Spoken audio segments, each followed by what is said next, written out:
Yes man, maayong adlaw sa tanan.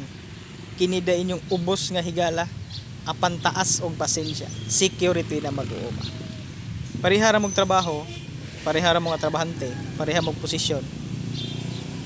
Pero naagay mga tao nga nagtuo sila silang kaugalingon, nga taas silang posisyon kaysa sa imuha.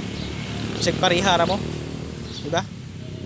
Nganong na yung mga tao nga mangingon ana, ganahan sila nga moangat, mutaas silang posisyon. Bisag di na gyud taas ang posisyon, tungod kay diha ra gyud ka kutob. Maningkamot kasi mong kaugalingon nga mo taas.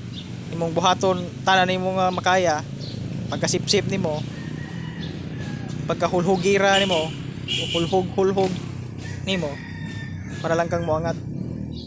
Di ba? Nadyo yung mga tao nga mga ingunana, no?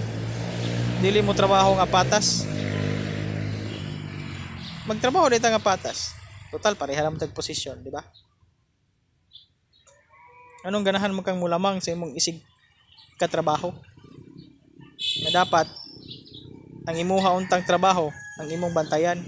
Dili kay ang trabaho sa imong katrabaho. Kay dili man ang imong trabaho.